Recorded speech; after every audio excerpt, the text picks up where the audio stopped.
Welcome in, everyone, to Football Friday, presented by Football Addicts Anonymous. As always, have Chris Cherry here with me in the, How's it going? process of, recruiting new football addicts, but we'll see how that process goes. Mm-hmm. A lot more going on this week than we had on Friday, so that's good. Anyways, nothing major though. We did have a trade, which we'll see. Not that anyone really cares about it, but we cover all trades here. We don't discriminate in the trades we cover. So let's get to it here. We'll wrap up the show with our NFC North draft recap for this show. Anyways. So let's get it rolling here. First off, like I said, we did have a trade happen this week.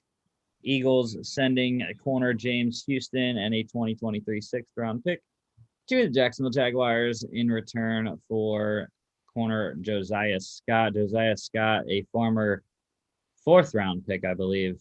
I know he's out of Michigan State because I remember him playing there. I'm just fuzzy on remembering the draft pick that he was. So.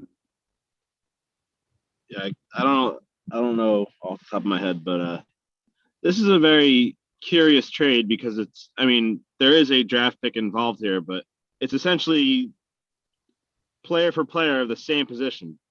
So I don't know. Again, maybe it was because of the draft pick. I don't know, but it's a very odd trade, I think. I think it's a good trade for the Eagles. Like I said, Josiah Scott, not a bottom round draft pick. He is a mid rounder. So there is still value there while he's in the first couple of years of his career still, because I believe he was 2017 or 2018 draft. So still young. And the Eagles need secondary help. So Jameson Houston, I don't recall him playing too much. Obviously, he did play either in the preseason or on special teams because you can see there he's wearing a game jersey. So, yeah, but I know more about Josiah Scott than I do Jameson Houston. So I do like the move for Howie Roseman. Low risk. And like I said, the Eagles needed secondary help anyways. So I like getting a former mid-round pick there for a future. Do you think he actually has a chance though at making an impact on defense? Without looking at their roster, I can't think of the depth at corner right now. I can look right now though. Well, they got Slay at one spot, right? Yeah, he definitely does have a chance to make it as the fifth or sixth corner. Because I think the top four spots are solidified with Darius Slay, Avonte Maddox, Zach McPherson, who they drafted, and Kayvon Wallace, who they drafted last year. And then that fifth spot comes down. There's four guys right now. Josiah Scott, Graylin Arnold, Craig James, and Michael Jacquet. I think even though Graylin Arnold and Josiah Scott are slated as the third string backups at corner, I do think that fifth spot probably going to come down to Craig James versus Josiah Scott, I would think anyways. And unless they keep six corners, then, two of those three could make it. I don't think Michael makes the roster, though. I just looked it up, too, and apparently he was only drafted last year in the fourth round, number 137 overall. So, okay. I thought it was earlier than that, but, earlier year than that. So, yeah. All right. Well, that is the one trade we had. Like I said, I like it. So, let's go back to the NFL news here. So we'll start off with some just general stuff. So even though I guess we'll flip that to the top, even though I have it more towards the end of the news. But the Jags officially signed tight end Tim Tebow to a 1 year, $920,000 deal. I'm sure he makes more than that working for SEC Network and ESPN. But no guaranteed money there. So, there is he will have to fight to make the roster. To go along with that, Tim Tebow is going to wear number 85 as a tight end, and his jersey is the leading jersey seller on NFL Shop right now.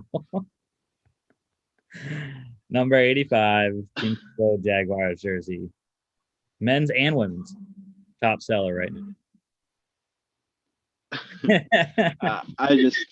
I don't know what to say about that because, like, obviously Tebow was a big thing like 8 years ago when he was in the league the first time, but this time he might not even play. He still has to make the team and all that, so he's not even guaranteed to be playing this year. I mean, yeah, like I said, I get it. It's Tebow, so people want to buy his jersey or whatnot. But I don't know. It's going to be tough for him to make the roster. But if he does, and if he actually makes an impact on the Jaguars this year, that's a hell of an investment for them. Yeah. It's funny because he couldn't wear number 15 because that number is currently taken by one mustache, Gardner Minshew, who we still don't know if he's going to be on the roster come the season or not. Is 15 in the 15 is in the tight end numbers? Well, remember they switched it, so outside of offensive lineman, I'm pretty sure he can wear any number. Oh, I believe. I'm pretty sure offensive line was the only one that couldn't. So I have no idea. All right. Moving on to Julio Jones. So I hadn't really heard anything recently about Julio. I saw some people tweeted out the odds, the betting odds of which team Julio would be on if he's traded. I know the Ravens were at the top of the list as the favorite, but I don't know. We still haven't had any of the big trades that we've been waiting on yet. With the quarterbacks, Sean Watson, Aaron Rodgers, etc. The Julio trade is still out there as well, but I think he would have to redo his deal in order to get a move done, most likely. Yeah, I think that is the biggest problem. You just said it. It's the contract. Not saying that he wouldn't be worth what he's going to be paid, because I think he would be worth that investment. But teams don't want to pay that regardless, because he is on the back end of his career. He's probably only got a couple years left, and I mean, he still can play at a high level, but he's not worth the how much was it? Wasn't it like 11 million or something? I think I saw. I have no clue. I think it was somewhere around there. So I don't know if he's worth that much right now. But I can also see something similar to the Jared Goff and Stafford trade, like in terms of the incentive that the Falcons would have to give up alongside of him, if that were the case. But I don't know. And you were talking about the Ravens being the number one destination for him. I don't know. I don't see him going to a team like that. I think that he would go to a team that actually throws the ball more, because I feel like he would just be wasted on the Ravens. Yeah. I don't know why, but a team just popped into my head, and it doesn't make too much sense, but they do need a third wide receiver, and it's the LA Chargers. That offense would be crazy with Keenan Allen, Mike Williams, and Julio. Plus, they signed Cook, right? Jared Cook. Yeah. Tight end. They got Eckler in the backfield. So no, I think a team that makes perfect sense for him is a team like Green Bay. And I think that if they were able to get Julio Jones, that might actually change Rodgers' mind and make him want to stay there. yeah, I don't know.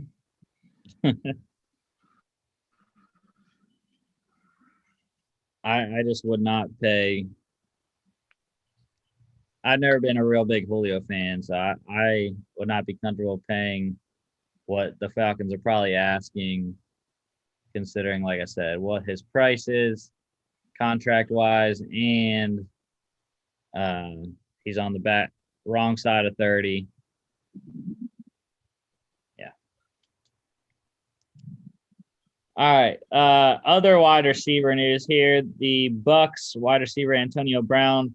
He had a knee cleanup procedure.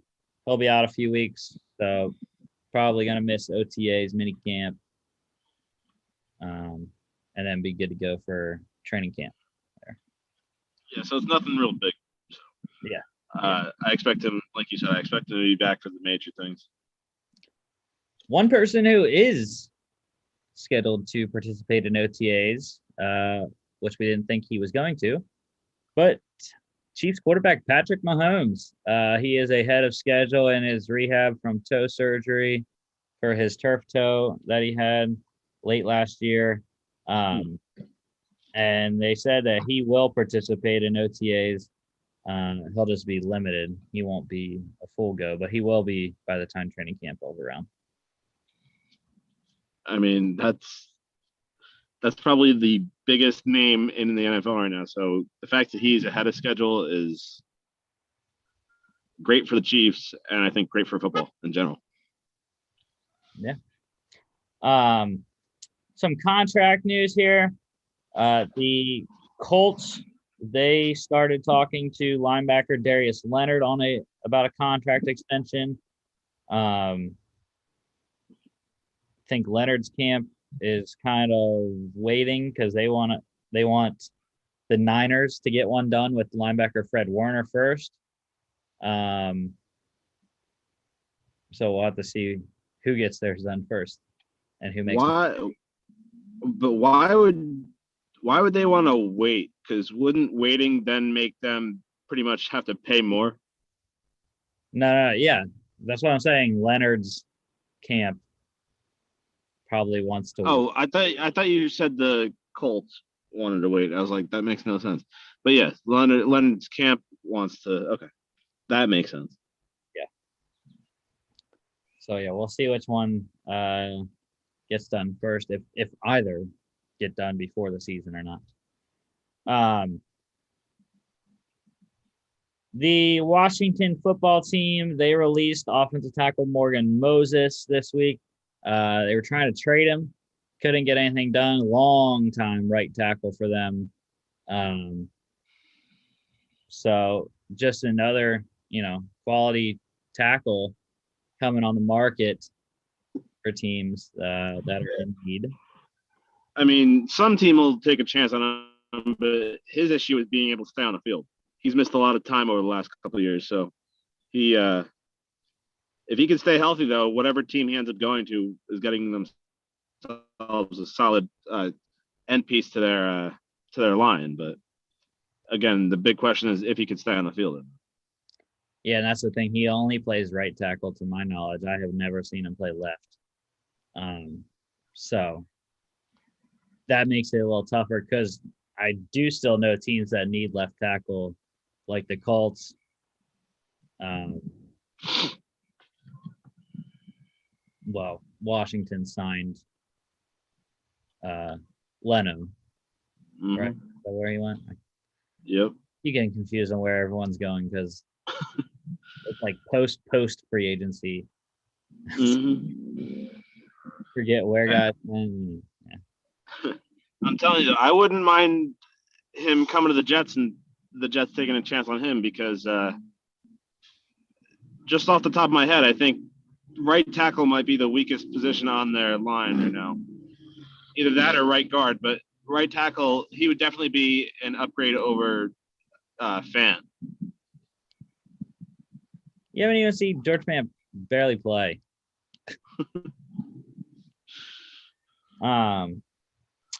The another release here, the Raiders, literally just like 15 minutes ago, they released defensive lineman David Irving, former Cowboys D lineman there,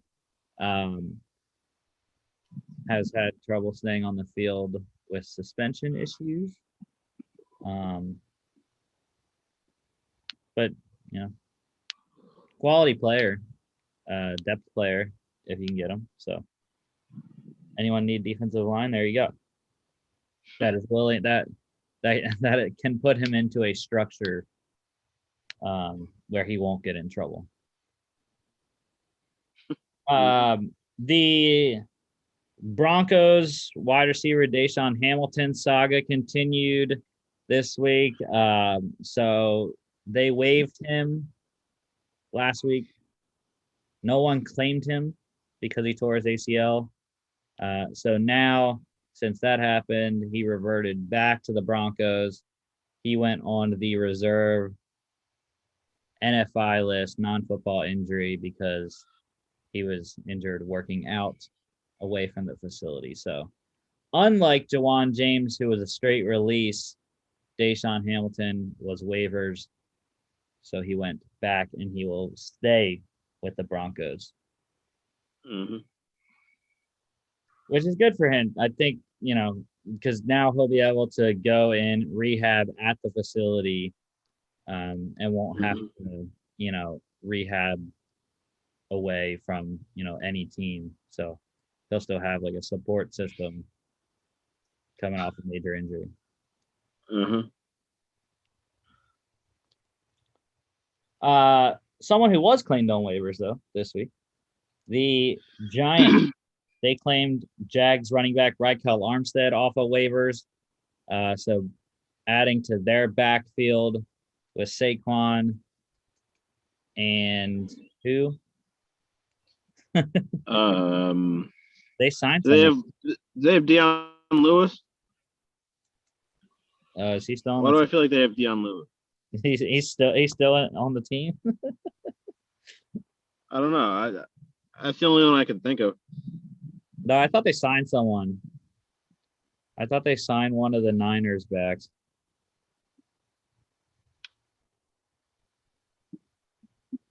Oh no, Devontae Booker. That's right. Yeah. He's Oh the, right. he's the main backup. They also got Corey Clement last week, so not a terrible backfield. Still need Saquon to, actually be on the field, unlike the last two seasons. Yeah. Yeah. Obviously, Saquon is Saquon. Like you'd love to have him, but the last couple of seasons they've had Gallman to be there when Saquon was down, but now he's gone, and I don't really think that they really have a reliable backup that could take the load on right now. So they really need Saquon more than ever right now. Yeah, I think Devontae Booker is the only one of their backups that is actually like a bona fide runner. Because Armstead and Corey Clement, I are more receiving guys than actual between the tackle running guys. So, I mean, Corey Clement though, I think Corey Clement, if he could stay healthy, he could do it because we saw him do that in college at Wisconsin, where they're run central. But Armstead, he's pretty much receiving back in my mind. So we got some details on the Eagles signing of defensive end Ryan Kerrigan this past week. His deal came in as a 1-year, $3.5 million deal. So pretty good deal for Kerrigan there. I didn't write down the specifics, but I haven't looked at the Eagles cap in a while. I don't know how they've done it, but another $3.5 million on the books. So it'd be interesting to look at that and see what the cap charge is, how they structured it. But I'm sure it's probably somewhere in the range of like a 1-year, $1 million base. Well, as of right now, over the cap has the Eagles at 4.3 million. So they got a little bit of space, but not much.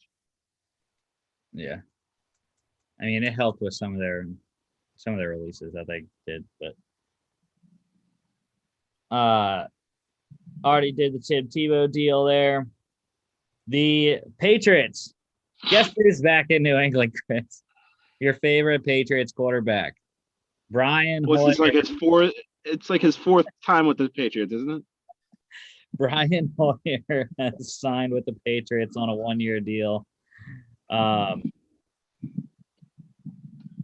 And yeah, Brian Hoyer's career has been interesting to say the least.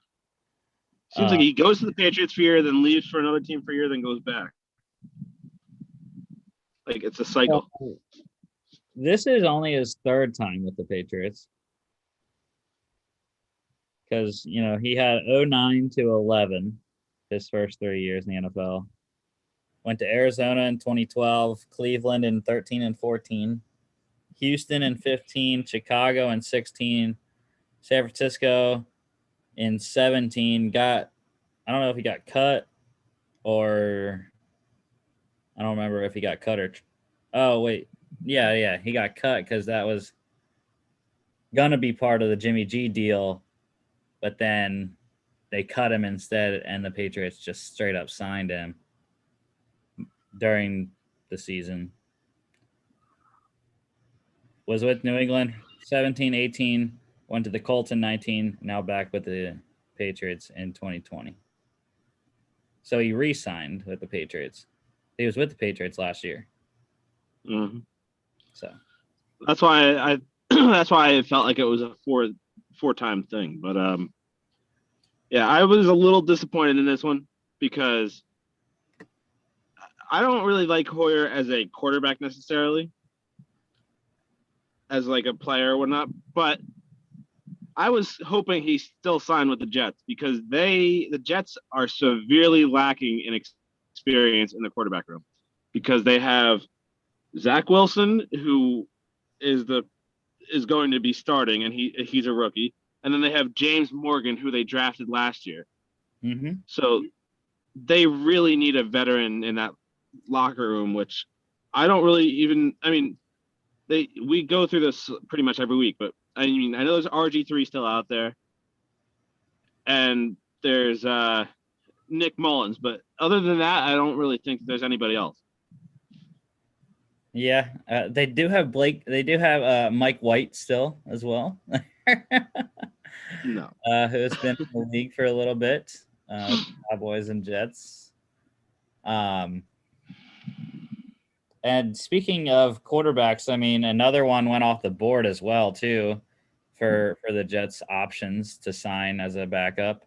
The Texans, they signed Broncos quarterback Jeff Driscoll. So their quarterback room is just a mashup right now. Deshaun Watson, Tyrod Taylor, Davis Mills, Ryan Finley, and Jeff Driscoll. So who knows who is going to be starting week 1? I still assume it's going to be Tyrod. Mm-hmm. It would be very bad for Davis Mills' development if he plays this year. Yeah. But if Watson were to get like suspended or whatever from the league, would he still be counted on the Texans roster or no?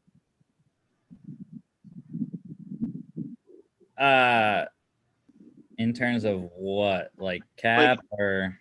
Well, no, like on like just the 53-man roster, he wouldn't be considered on the roster, right? No, I believe suspended players aren't counted.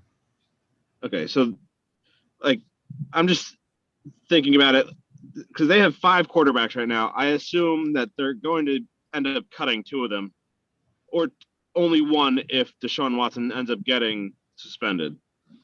And obviously, I think it would be either Finley or the newly signed Driscoll. I think those 2 are the most likely to be cut, or one of them, like I said, if Watson does get suspended.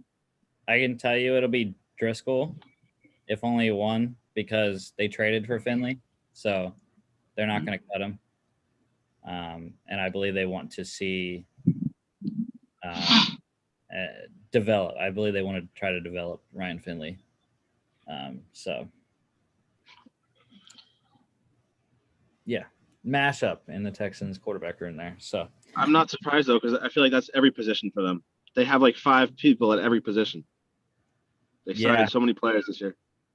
Well, I did read this ESPN article today. That was the projected 2022 top 10 draft picks. Texans were in there. And it said that something along the lines of every position is just mediocre. There's no strength. There's no position of strength on the Texans. Everyone's just average. I mean, I think they have a solid running back room, but other than that, not really anything else. Chris, you don't want to read that article though. You don't. Well, why? Does it say the Jets are going to be on the bottom again? It says the Jets are going to have the number 1 overall pick. I don't know about that. Yeah. Mm-hmm. I honestly, I personally wouldn't really mind it because the Jets aren't going to win anything this year anyway. But I think they're going to be a mid-round pick this year. It's because they have a formula and put all the stats into this formula, analytics and everything like that. And it pretty much the reasoning was because rookie quarterback, and also their projections for offense, defensive, DVOA,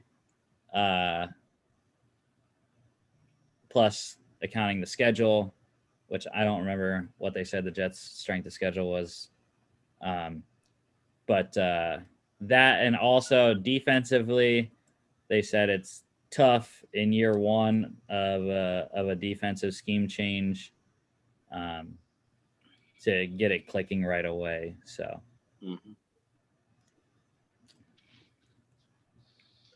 All right. Last 2 things here. The Patriots, they signed Giants safety Adrian Colbert. He's a former Dolphin, right? I believe so, yeah. Yeah, that's what I thought. Because I thought they had signed him before. And then he signed with the Giants last year, and now he's back with the Patriots. I could be wrong, but that's...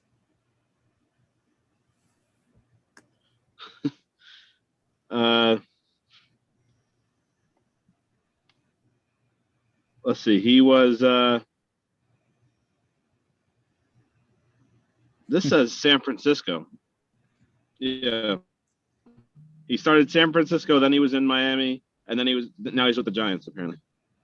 Oh, maybe the Patriots brought him in for a workout last year or something. Or no. Yeah, I don't know. Yeah, I see it though. Yeah, Patriots just, stocking up on defensive backs, so what's new? And finally, the Eagles, they have their swing tackle. They signed Colts offensive tackle LaRaven Clark. I was kind of surprised that the Colts didn't re-sign Clark, just because, like I said, I believe they're still. Oh no, they signed Eric Fisher. Never mind. They did not need a left tackle. Um, the issue is that will Eric Fisher be ready for the season? And I think we said he won't, right? I think we said like mid I don't. October. Yeah, I think he'll miss like the first quarter or so of the season. So, Yeah. So they also signed but Sam Tebby from LA, but mhm. I don't know. I thought they should have re-signed Clark, even though, like I said, he's been mostly a swing tackle in his career with the Colts. But I like the signing. I mean, the Colts must know what they're doing though, because obviously Frank Reich is the head coach there, who coached Wentz when they were in Philly together, and he knows how delicate Wentz is and all that. So Reich must believe in the line that they have right now. Yeah, like I said, they signed Sam Tebby from the Chargers. They also signed. They also have Julian Davenport there as well, former Texan. But it is kind of funny though, because Eagles signing a Colts player now. Sirianni was there with Clark, so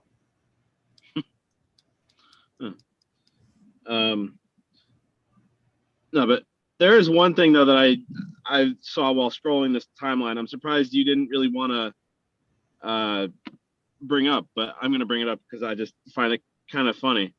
With the 49ers, they're signing a new receiver with Benny Fowler. Yeah, I had that written down on my other one that I threw away, but yeah. They signed Benny Fowler and waived Marquise Lee less than a week after signing him. So yeah, which I agree with that. Benny Fowler is a better receiver at this point, and obviously his best years were in Denver. He hasn't done much since he's left Denver, but he's still. It's funny. It says he was with New Orleans at one point, but I don't remember that at all. I don't remember him playing in New Orleans last year. Yeah. Yeah, I'm pretty sure it was last season that he signed with the Saints. Yeah. Was with the Giants for a couple years, then New Orleans last year.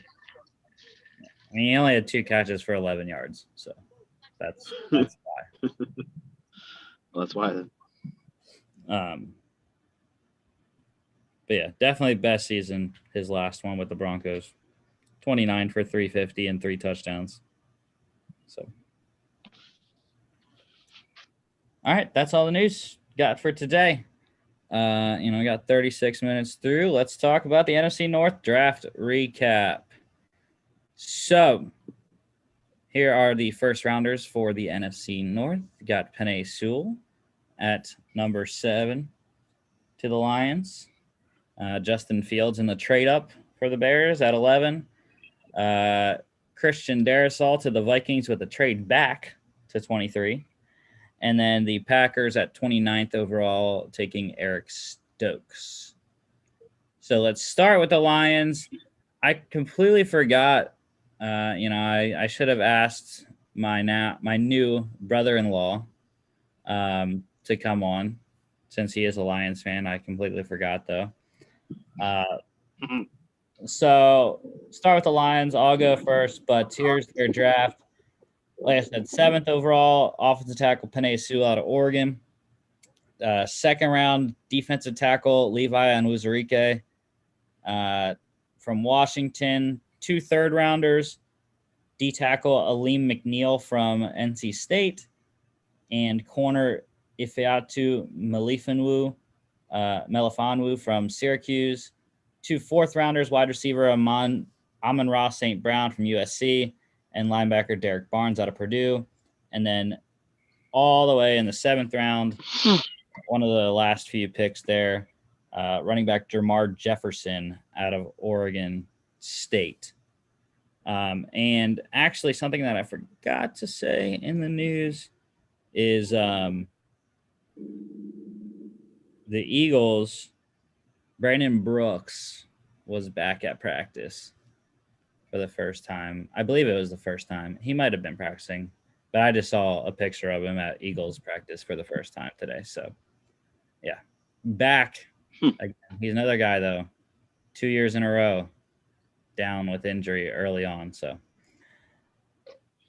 but yeah, I liked the Lions draft, though. I have 5 guys starred on there out of their 7 picks. So Penei Sewell, obviously, one of the top 2 tackles in the draft.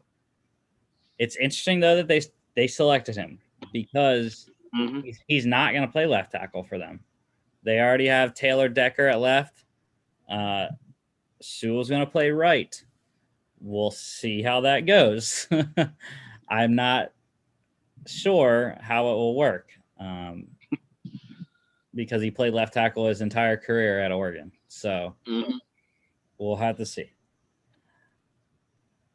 Next guy I have starred, their 2nd round pick, Levi Onwuzurike there out of Washington. Great. Had a great performance down at the Senior Bowl. Was just blowing up everyone, all the offensive linemen down there. And also had a pretty good season at Washington as well in their limited games that they had. Really like him, though, on that reworked defensive line there with Romeo Aquara, Michael Brockers, and Trey Flowers. Next guy I have start here, going down to the 4th round, wide receiver Amon-Ra St. Brown. Not the biggest guy, 6'1", 195, but they definitely needed receivers. Their receiver room is kind of a jumble right now. I would guess that Tyrell Williams is going to be their number 1. Tyrell Williams, Rashad Perriman, Quintez Cephas, St. Brown, and then Geronimo Allison as well. So, yeah, not anyone big name, but he definitely has a chance to get a lot of reps as a 4th rounder. 2nd, 4th rounder, there's another guy I had starred, linebacker Derek Barnes out of Purdue. That was another need, was the linebacker positions. Jelani Tavai and Jamie Collins had 2 locked down. I'm not a big believer in Jalen Reeves-Maben at the other one. But Derek Barnes, the guy, the reason he went so late was because he has an injury history. I believe he tore his ACL a couple times. It might only have been once, but I know he has had injury issues throughout his career at Purdue. Otherwise, he's been really good. I remember I heard of his workouts and saw some of his workouts that looked very good. So it's a good mid-round pick there for new GM Brad Holmes. And then finally, their last 7th rounder, running back Jermar Jefferson out of Oregon State. Really liked him. He, as far as I remember, he had the game-winning touchdown to upset Oregon this past year. If he didn't, I know he annihilated Oregon. He had a couple games where he just went off, and the Civil War, Oregon State, I know that was one of the games he completely just went off the rails, and he just dominated the Oregon defense. And that's what I like as well, though. He's going to have a chance to be the 3rd running back. They have DeAndre Swift and Jamal Williams, who they signed this offseason. And the only other running back that it shows right now is Rakeem Boyd, who I don't know. So I would believe Jermar Jefferson has an easy path to be the 3rd running back there in Detroit. 2 starters. two starters listed on ESPN's depth chart. That is Sewell at right tackle and Anzarike at defensive tackle.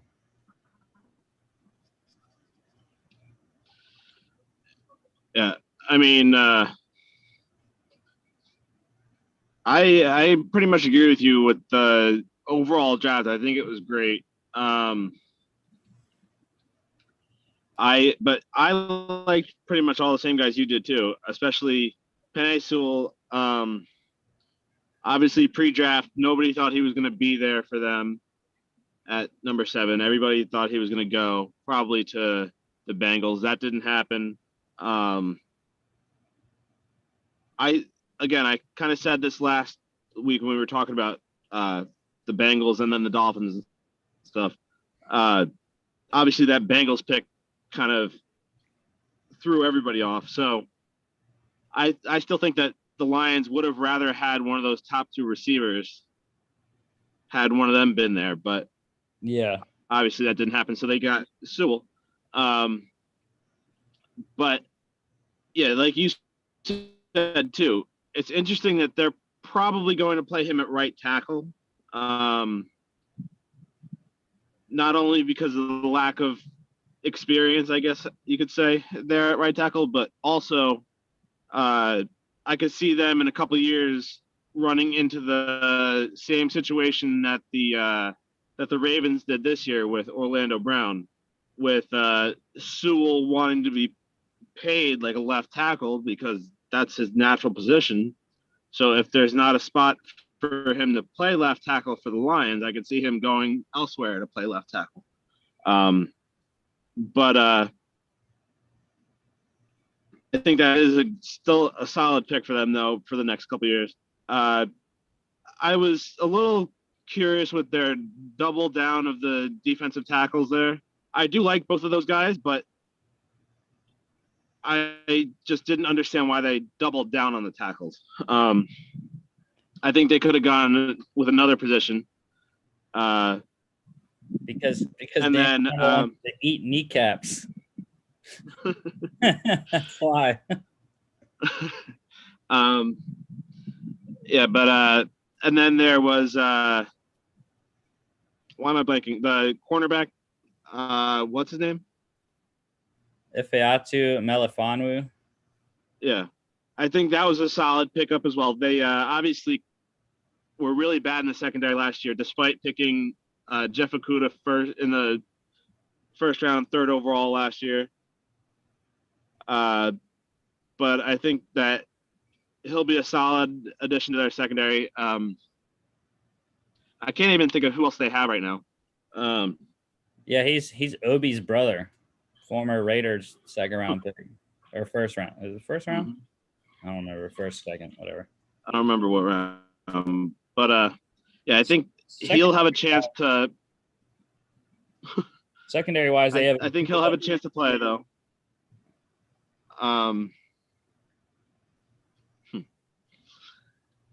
And then I think one of my favorite picks though from the Lions was the Amon-Ra St. Brown pick, because yeah, I'm surprised that he lasted to the 4th round. I thought that he was for sure going to be gone in the 3rd, but yeah, the Lions were lucky enough to get him in the 4th round there, and like you said, they are really thin at receiver, so I think he'll have a solid shot at a lot of playing time and a lot of targets. Because I mean, where was he in the depth chart right now? He's the backup to Tyrell Williams. Okay, so he is going in as the 3rd receiver. 4th. Oh, 4th? ESPN 3. Oh. Well, yeah, I can see him taking over the 3rd spot though by the middle of the season. Because who's 3rd on the chart right now? Quintez Cephas. Yeah, I can see him. I could see Amon-Ra St. Brown easily taking over the 3rd spot there. But yeah, I don't know. I overall really like their draft though. Um, but we'll have to see how many of those players actually end up getting playing time. I know you said that there was the 2 starters right now, but like I said, I I could think see uh, I could see both Amon-Ra, St. Brown, and Malifu getting a lot of playing time. I think all of them. I think all 7 will play this year. Mm-hmm. So, okay, moving on to Chicago Bears. So, first round, like I said, quarterback Justin Fields out of Ohio State. Second round, offensive tackle Tevin Jenkins out of Oklahoma State.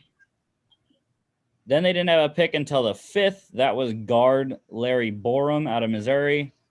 3 6th-round picks, running back Khalil Herbert out of Virginia Tech, wide receiver Daz Newsome out of North Carolina, corner Thomas Graham Jr. out of Oregon, and then 1 7th-rounder defensive tackle Kyrus Tonga out of BYU.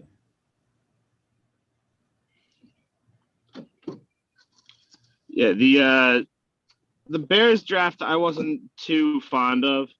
Um, I mean, I kind of expected them to move up for a guy like Justin Fields because they obviously weren't going to get him if they stayed where they were.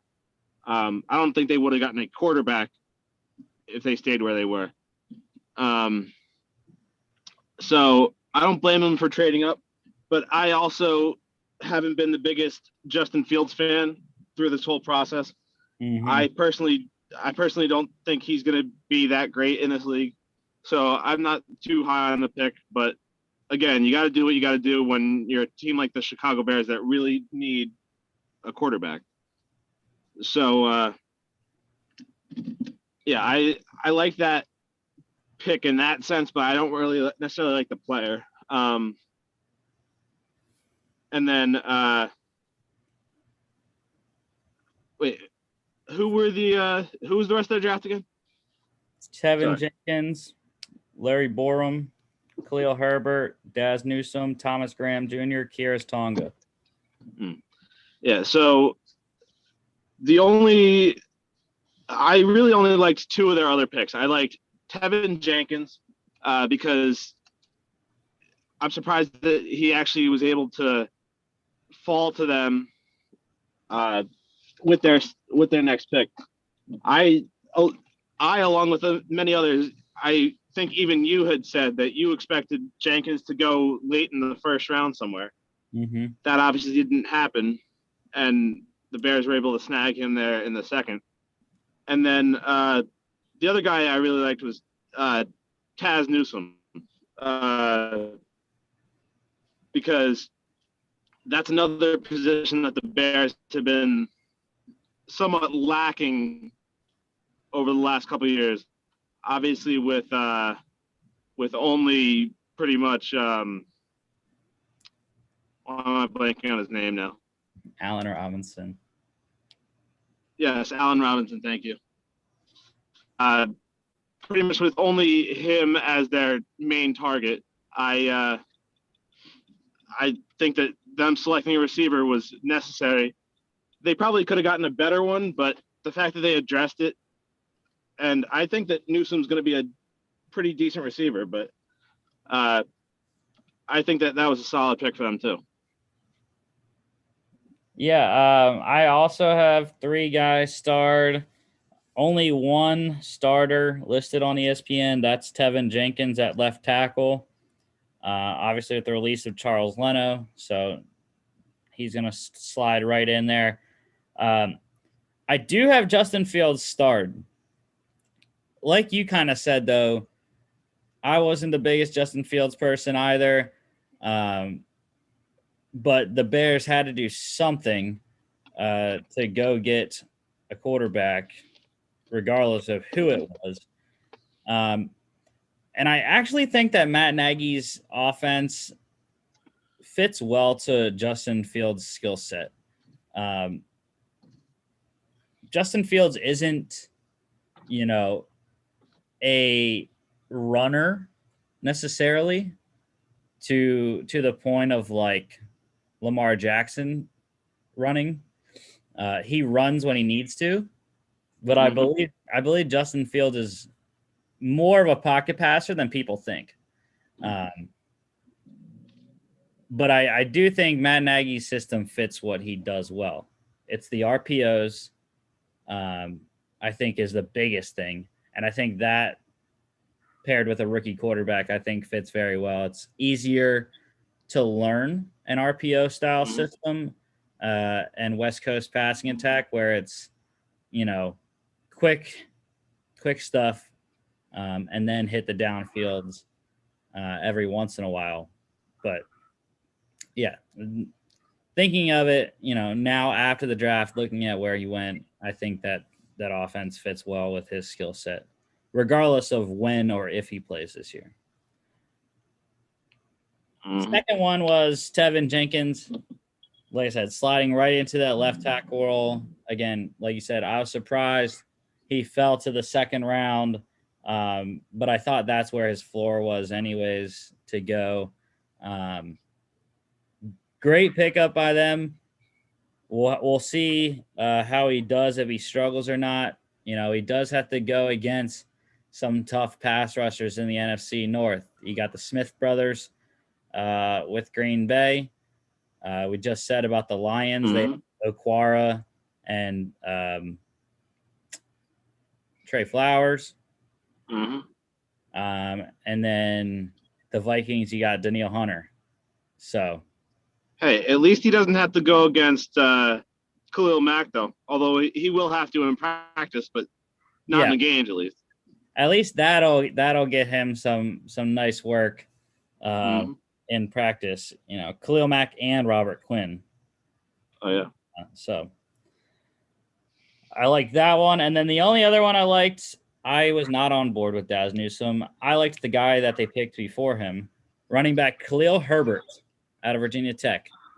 Now, I don't like it where he went to the Bears because they do have a loaded backfield. It's going to be tough for him to make the roster. David Montgomery, Tariq Cohen, Damian Williams, who they signed this offseason as well. So he's the fourth running back, could make it, but I think he will make it, though, just based off his special teams. He can return kickoffs, to my knowledge. I believe he did that at Virginia Tech. So I think he could return kickoffs. Their kick returner right now says Darnell Mooney. I don't believe they're going to stick with Mooney as the kickoff returner, considering I believe they'll want to get him more involved in the offense in his second year. So that's why I think that Herbert will make it, and he's a really good receiving back.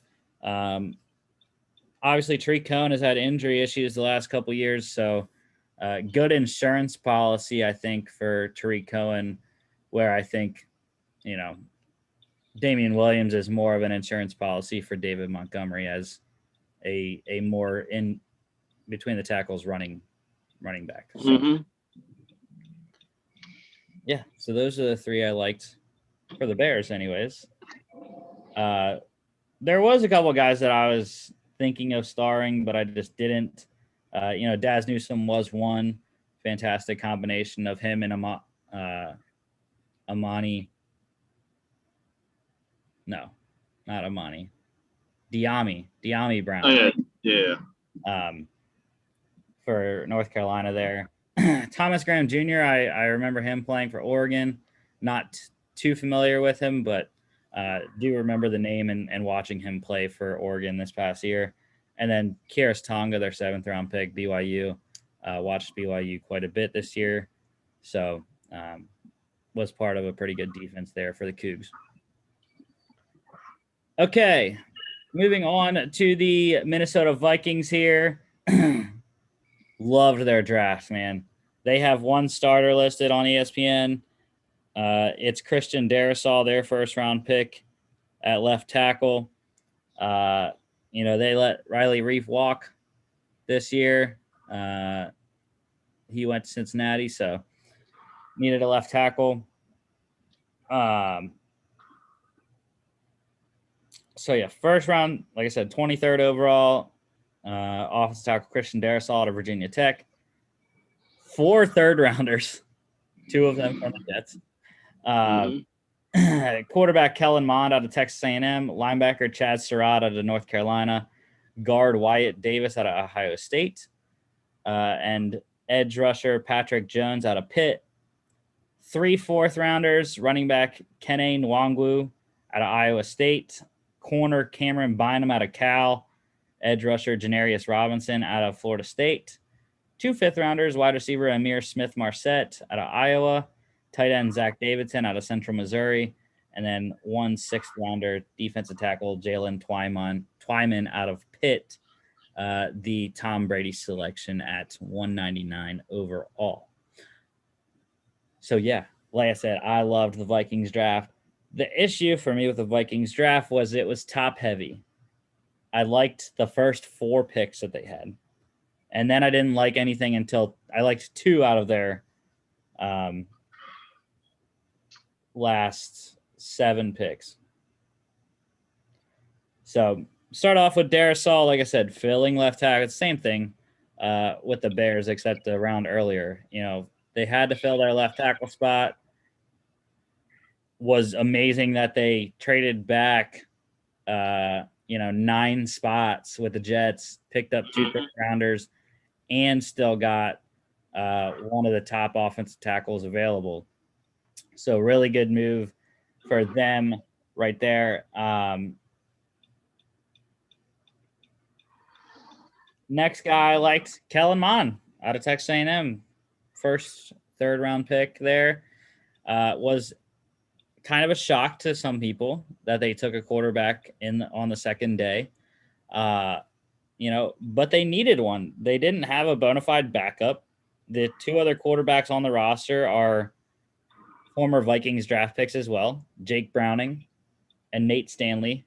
Nate Stanley they drafted last year. Browning they drafted in 2018, I believe. Neither of them has worked out. I'm trying to think who their backup was last year.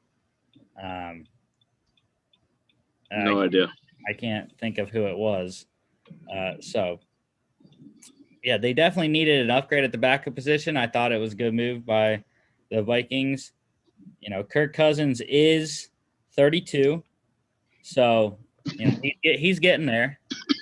I do think Kellen Mond, and I know Jimbo Fisher believes this because he's said it multiple times, that he believes Kellen Mond can be a really good quarterback in the NFL. So, like that move, he'll be able to develop behind Kirk Cousins, and also really like the offense that he went to.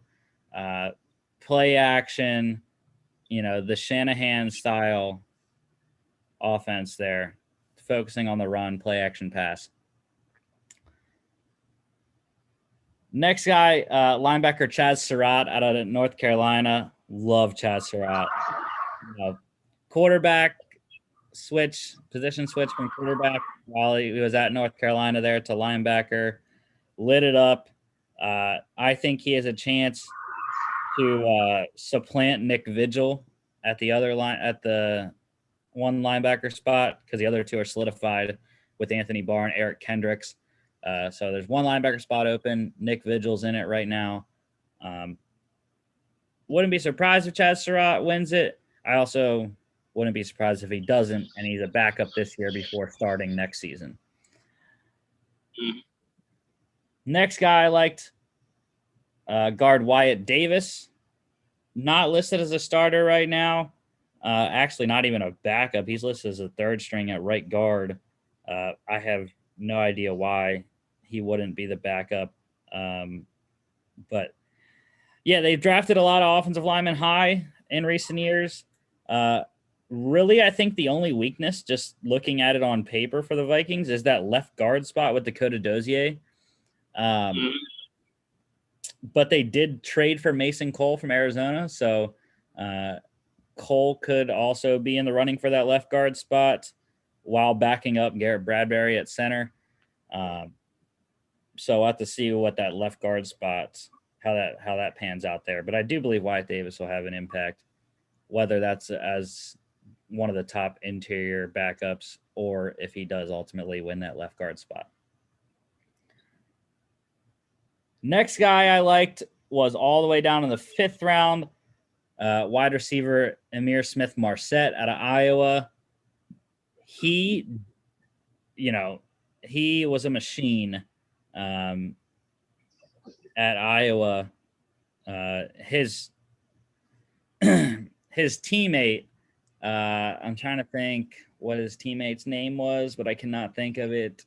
Both of those guys were workout freaks at their pro day, but there is an open wide receiver position, though, I believe, anyways, in Minnesota. The 3rd spot, I don't think is solidified. You have Thielen and Jefferson as the top 2. Then it's a mix of guys for the 3rd spot. Chad Beebe, BC Johnson, and then I think Smith-Marset would be the next guy that's, right there with those 2 guys to fight for that 3rd spot. So definitely think he's going to have a role, whether that's as the 3rd wide receiver or, backup 4th, 5th wide receiver. So he'll definitely have a role in special teams, though. That man can play special teams. I do know that. He's actually listed as the kick returner already. So, and then one last guy I liked for the Vikings, their last pick, Jalen Twyman out of Pitt. They drafted 2 Pitt Panthers with Patrick Jones going in the 3rd as well. But I like Jalen Twyman more at defensive tackle. Physical presence on the interior. I'm trying to think. He might have had some injury issues at Pitt. Actually, no. He had some off the field stuff, I believe, at Pitt that made him drop. Because otherwise, I think talent-wise, Jalen Twyman has the talent to be, a 3rd round pick. But I think some of the off the field stuff, I think that's why he lasted all the way till the 6th round. He's listed as the backup to Michael Pierce at defensive tackle right now. So, yeah, 6 guys out of their 11 draft picks that the Vikings had this year. I liked. Yeah, I mean, I wasn't as high on the Vikings draft as you were, but I did like their draft though overall. I mean, you pretty much touched on all the points that I was going to say, but I'll just say a couple of them anyway. The first one being their 1st round pick there with Christian Darrisaw. As a Jets fan, being that it was the trade with the Jets that got them Darrisaw and got them those 2 extra 3rd round picks, it kind of bothered me a little bit, even though we did get a guy like Elijah Barrett-Tucker. But no, I think that was a great trade for them. Right now, at the moment, I think that they won that trade regardless of how good Elijah Barrett-Tucker turns out to be, because they still got a solid guy in Darrisaw, and they still got those 2 3rd round picks. Do you know which 2 of those picks were the Jets picks, though? The first one, I believe, 66 for Mond. I believe that was the one. And I think 86 was the other. I think that's the one I was thinking that it was too. So that's Wyatt Davis. Yeah. So those are actually 2 of the other guys I was going to highlight too. Because Kellen Mond, I'm not too high on him, but like you said, they were in need of a backup and a potential future successor to Kirk Cousins. And Mond does have the potential, but I don't think he's anywhere near ready to play right now. So the Vikings have to develop him, and if they can develop him correctly, then I think he'll be able to take over the reins in like 2 or 3 years, whenever Kirk Cousins' deal is run out, or whenever they decide to cut him, whatever that is. And then the other guy I actually like. I really liked going into this draft, being that I was looking at it from a Jets fan perspective. I really liked Wyatt Davis coming out. Uh, I was partially looking at him because I never thought that they would be able to get Elijah Vera Tucker. Mm-hmm. Like we've been joking about, the Vikings were the surefire team to go and get Elijah Vera Tucker, but obviously things didn't happen that way. So I was never really looking at Vera Tucker. I was always looking at Wyatt Davis, and I thought he was a solid guard there for them. I am surprised. He said he's the third string right now. Yeah. But the guy that I don't know. So yeah, I don't know. I think he'll eventually end up winning the backup job, and down the line take over the starting job. But yeah, I think that those three, I think were probably the best three picks for them. And like I said, they can thank the Jets for that because those are all three of those were the Jets picks originally. Well, technically one was Seattle's pick, but you know what I mean. But yeah, those were I think my top three picks, and I did like Chaz Sherratt too, but I'm not as high on him as you are. But yeah, I think that he can also turn out to be a solid one. I'm just not too sure about him though. Yeah, Vikings in the last couple of years have made it a priority to collect and acquire picks, going with the quantity draft perspective or strategy, I guess. Pick a lot of guys, you'll have X percent that should work out. So, because I believe they had 14 last year, 11 this year. So, massive amounts of rookies going to the Vikings to compete. So, makes free agency a little easier, I think,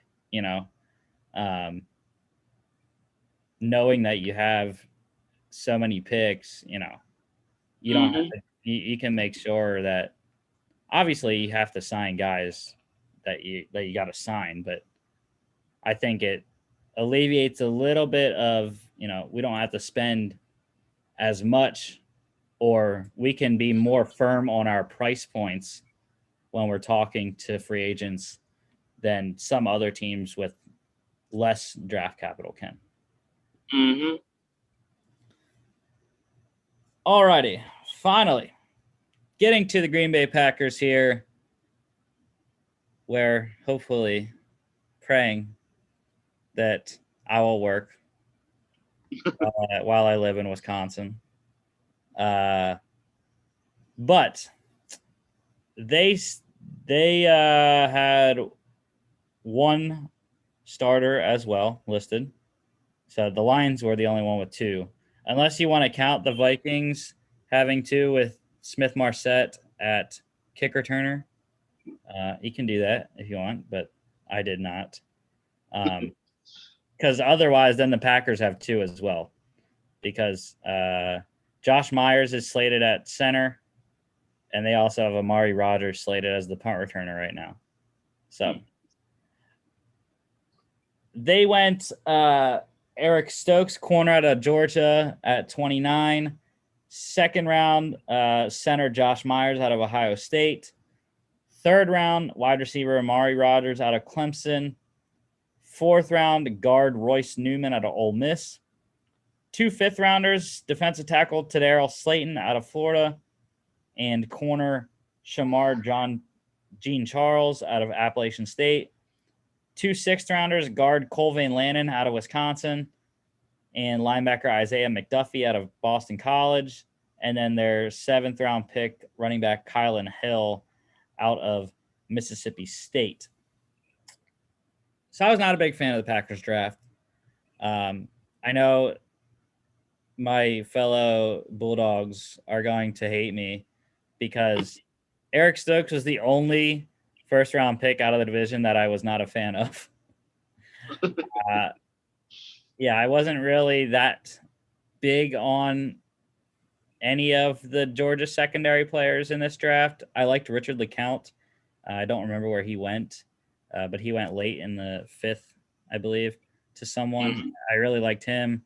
Eric Stokes, I believe, was better than some of the other guys that we had, like Tyson Campbell. So I liked him over him. But I just thought that the Packers already had so many corners. I know secondary was an issue for them last year. I just didn't understand why, because they have a lot of names they have drafted relatively high in the last couple of years. They already have their number one in Jair Alexander. Kevin King, they drafted highly. They also drafted Josh Jackson highly as well. So those three alone, I Mhm. I didn't think they really needed a corner. I thought, like everyone else, watching the draft and talking about the Packers, was thinking that they needed a receiver. They still didn't go it in the first round. They waited all the way until the third round. But, anyways, I have three guys starred. Originally, it was two. Actually, I should say, originally it was three. I crossed an X out, or I crossed a star out, so it went down to two. And then I rethought it, and I was like, "Nah, I'm gonna restart this guy." So, first one, the guy I restarred, their second round pick center Josh Myers out of Ohio State. The reason why I restarred him was because it fit a need, and I think he'll do a quality job of filling in for Corey Linsley at the center position, who they lost to the Chargers. You know, center's a very tough place to play as a rookie.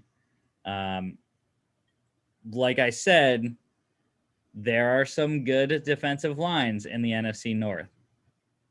When you're talking defensive tackles in the NFC North, Detroit, you have Onzarike, who they drafted. Also have Michael Brockers, who they got from the Rams. The Bears, you have guys like Akeem Hicks on the interior there, uh, Mhm. as well as Eddie Goldman. Uh, I'm blanking on who the Vikings have at defensive tackle. Uh, well, I mean, they drafted Jalen Twyman. There you go. Michael Pierce, Dalvin Tomlinson. Oh yeah. So, yeah, tough matchups for Josh Myers in his first year to protect Aaron Rodgers or Jordan Love, whichever one is behind center. Uh, Or quarterback number 3, whoever that may be. Blake Bortles. Or if you want, we can go Kurt Bankert, who they just signed last week as well. Yeah, so I liked the Josh Myers pick. The next one I liked was Amari Rodgers in the third round. They traded up to get him. The second A Rodgers on the team. But yeah, fantastic slot receiver. Another guy that had a great week at the Senior Bowl. Like I said, he's slated right now as their punt returner, which I think he is great at returning kicks, punts. So he'll be their main punt returner. And he's not slated as a starter right now. He's the backup to Devontae Adams, so wide receiver 4.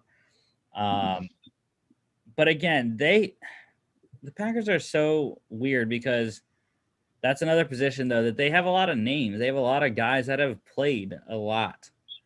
And people just keep saying that they need help, which they can definitely upgrade. But I think some people,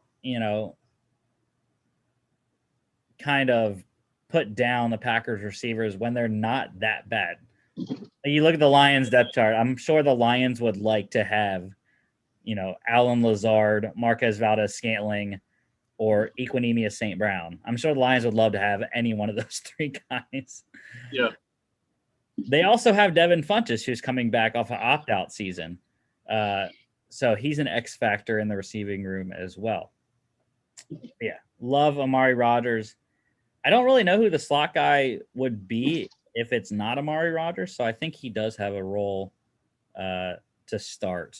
I guess Devontae Adams does play in the slot, but he plays all over. So, and then the only other guy I have starred, which is kind of a half star, I would say, is their last pick, running back Kylan Hill out of Mississippi State. Great receiving back, speedster. He just has, loaded backfield there. Aaron Jones, AJ Dillon, Dexter Williams as well, who they drafted in the 6th round 2 years ago. Or maybe last year, I don't remember. But yeah, it's tough. It's going to be tough for him. But like I said, I do think he has a role, though. Because Aaron Jones can do both. AJ Dillon is a runner. And I think Kylan Hill fits the receiving third down back role for them, which used to be what another guy, Tyler Irvin, that's what he used to do. Jamal Williams, I guess, used to do that too. Yeah. But yeah, I think that's what his role will be. So those are the 3 guys I like on the Packers. Yeah. So again, just like you, I had kind of the same 3 guys in mind. Obviously, you got to give a star to their pick of Josh Myers because he's the only starter right now in that draft class. So, like you said, that fills a need. And, I think he'll, especially if Aaron Rodgers is the quarterback that he's handing the ball off to, I think he'll have an easy transition into the NFL. I definitely think he'll have an easier time than Tevin Jenkins with the Bears. Like we said before, with all the defensive players that he has to deal with. I think that those defensive players are a lot better and a lot more difficult to deal with than the ones that are on the interior lines of the rest of the division. I don't know. He might be afraid to screw up with Aaron Rodgers, especially considering Aaron Rodgers' temper, man. When Rodgers gives you the stare, that's when you know you screwed up. I would hope that Jordan Love would be the quarterback, so we don't know anything about Jordan Love getting really mad. So yeah, I don't know. I was thinking of it more though with the experience at quarterback. If Myers were to mess up or something, Rodgers has the ability to escape the pocket and make plays. We've seen it time and time again with him. So, yeah. So yeah, I think that he was a solid pick for them. And then the Amari Rodgers thing, like you said too, I think he was a solid pickup for them. I'm not as high on the receiving core of the Packers. I'm one of those people that thinks that they definitely really do need an upgrade. Because I think of it this way, put another quarterback on that team. Devontae Adams is Devontae Adams. I think he'd still be good, but I don't think that the rest of the receiving core would be what they are when Rodgers is on the field. If Jordan Love were to take over this year, I don't think that those other guys really have that good of a season. That's literally what I was gonna say. I was like, all right, let's put Jordan Love out there. Yeah. So I don't really like the receivers. I did like the pick of Amari Rodgers. Obviously, he's coming from a great team with Clemson, with Trevor Lawrence, and that high-powered offense there. But even though he's the 4th receiver, I think that he'll end up being in the starting lineup come season's end, whether that is as the number 3, or I could see him even maybe making his way up to the number 2. Yeah, I like that pick. And then the other guy, like you said too, with Kylan Hill. not that they really needed a running back, like you said. They have AJ Dillon and Aaron Jones and who's their other guy? What's the other guy's name? Dexter Williams. Yeah, they have those three guys, but yeah, I think that Kylan Hill is going to be a solid piece for them. I think he's essentially replacing Jamal Williams, who went to Detroit. And I don't know if he's going to have as big of a role. I think that more of those carries are going to go to AJ Dillon. Mm-hmm. But I still think that he gets some of those carries that Jamal Williams had. And yeah, overall though, like you said, I didn't really like their draft, but I feel like that's been a theme so far in our reviews of these drafts, is that the team that picks the one you don't like, because they are so late in the draft, they have limited options with their picks. That's just my kind of theory there. But yeah. Okay. Yeah, I was waiting for you to unfreeze.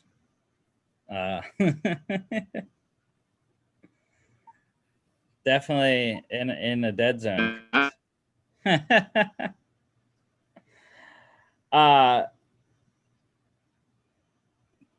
So yeah, Chris in dead zone. That's cool. We'll have to see how all of these rookie classes shake out.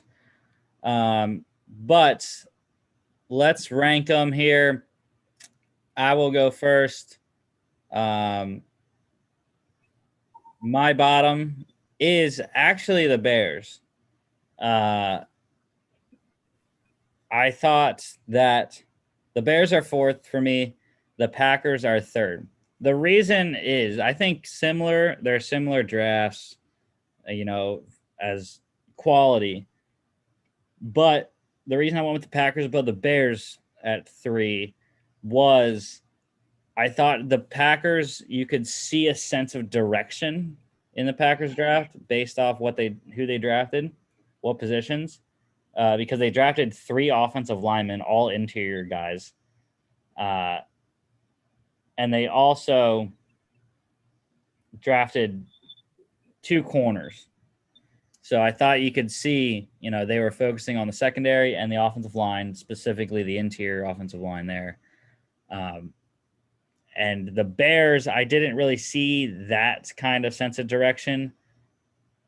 You could kind of see it, I guess, with the first 5 picks being offense, 2 linemen and 3 skill position guys. But yeah, I just I don't think it was as clear for me at the direction of the draft for the Bears as it was for the Packers. Number 2 is the Lions for me. Loved every single pick except 2. And then number 1 was the Vikings. I had more guys starred for them than I did the Lions. Kind of is unfair to the Lions because the Vikings had 4 more picks than they did. But I think it also makes sense that the Lions had 4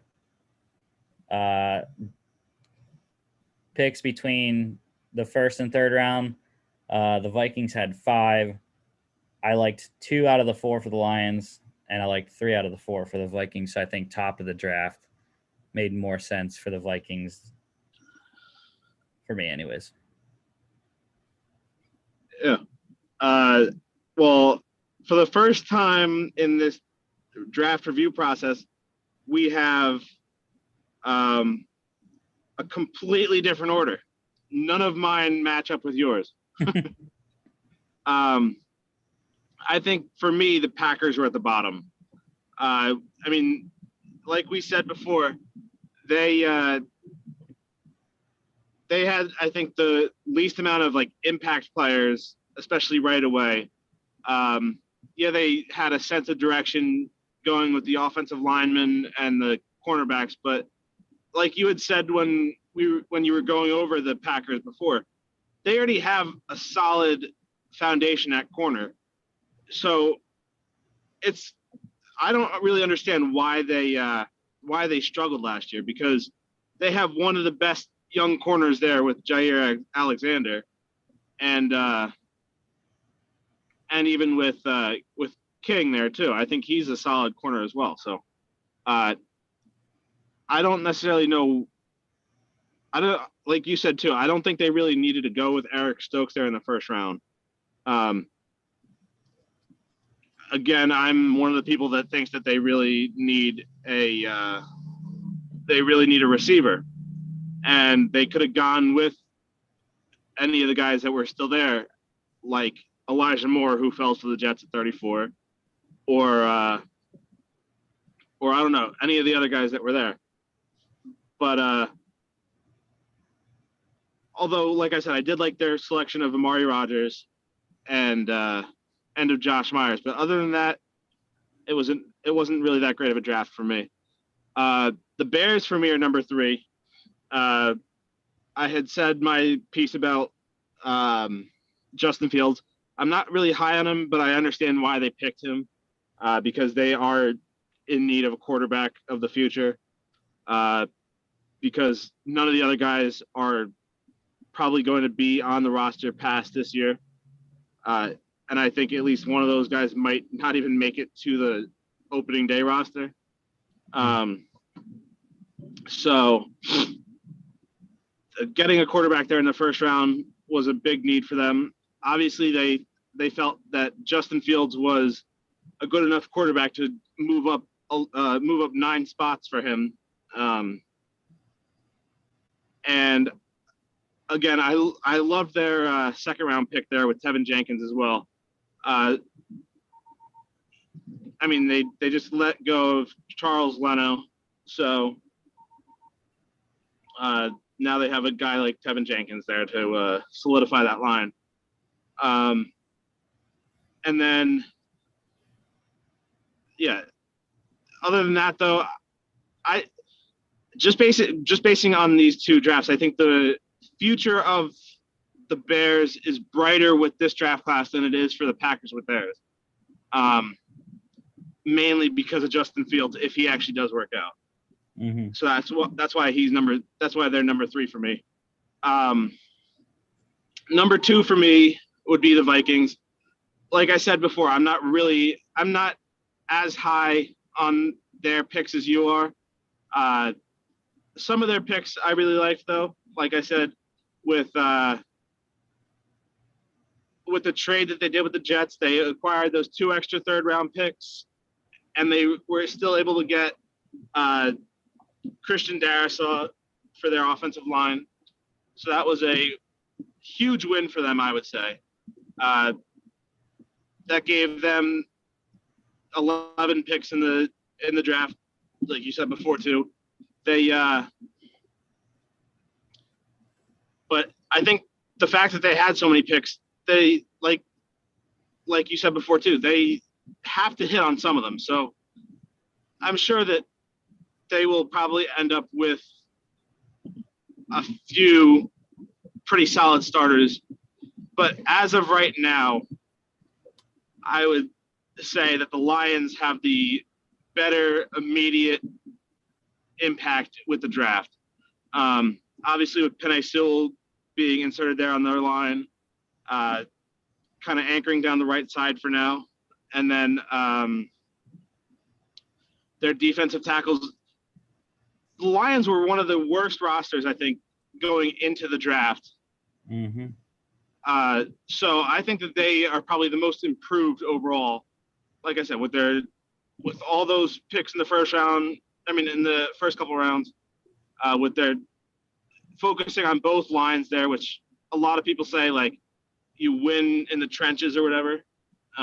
So I think it was a good move on them focusing on that, especially with the defensive line though too, being that was probably the worst position group in the draft. So going and getting those 2 guys relatively early was a good move on their part.